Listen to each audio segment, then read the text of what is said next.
Hey there, friend, and welcome to our new Grow Your List series. This is the very first video in the series, and we are going to break down in simple steps and simple terms and very simple action items for you on what you need to do to be able to improve your lead list and also to improve your processes and strategies on your lead generation in your business so that you can improve your conversions.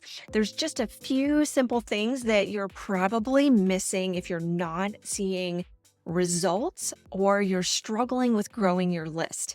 And we can break it down into just a couple things. And usually when I'm talking to new clients, they'll tell me that they just can't grow their list, that they just really struggle with their prospects and they just don't have a lead flow on a regular basis. And as a result, they're probably struggling, or they're most of the time they're struggling with getting conversions. And you can't make sales if you don't have leads. And when I'm talking about leads, I'm talking about active, interested prospects that are qualified for the service, product, or what you are offering, your membership, your community, your coaching, whatever you're doing online in your business.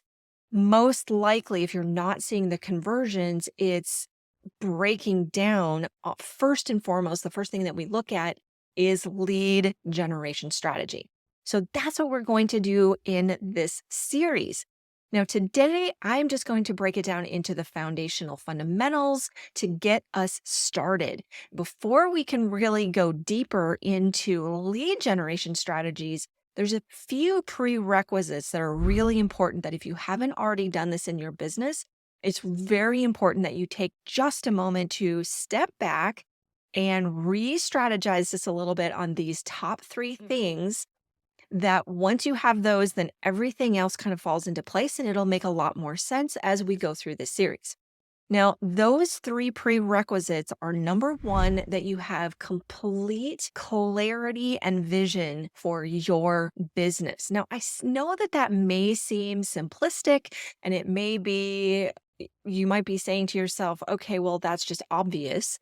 But the reality is most business owners, when they're first getting started, they don't take the time to break it down in writing and map it all out and have clarity on the vision for exactly what you want out of your business. That might be breaking it down into specifics on what you hope to accomplish, what you want to achieve financially, what your plans are and your intentions are for growth. Maybe you don't want to grow really big, or maybe you do want to grow really big. Have some clarity about specifics. Do you want to have a team, or do you want to pretty much stick with being a solopreneur if that's what you are right now? If you already have a team, do you want to expand your team, or are you happy with the existing size of your team? And what does that look like? So really going deeper into the specifics of clarity and vision for this, for exactly your intentions, your vision for your business. And along those lines, then also is number two, and that is clarity on exactly who you serve.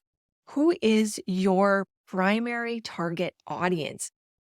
Marketing, it's very important to really zero in on specific target audiences because it allows us to be much more refined and specific on how we connect with that audience.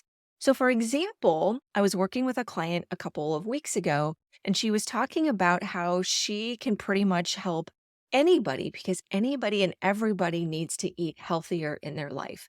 Well, yes, that may be true, but the specific, perfect, ideal customer that she should zero in on first as her primary marketing messaging is not anybody and everybody, even though her program or her services could potentially actually apply to anybody and everybody. Messaging wise, we're too broad. So we need to narrow it down so that we can be much more specific in our messaging and what resonates with that person. So getting as targeted as possible is helpful. Now, does that mean that it has to be just one? At first, if you're just getting started, it's helpful because it's a little overwhelming for a lot of people in their business to try and market to multiple audiences at once.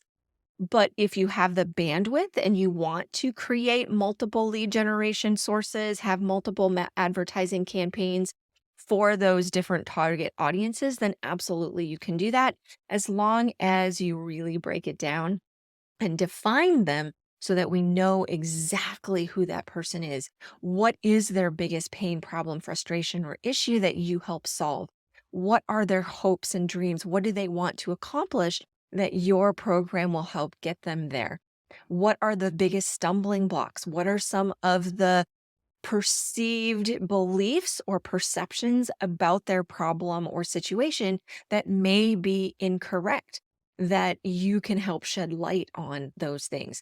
Those are a few of the little details that are really important and helpful if you take a moment to break those down and get clarity on who you want to work with.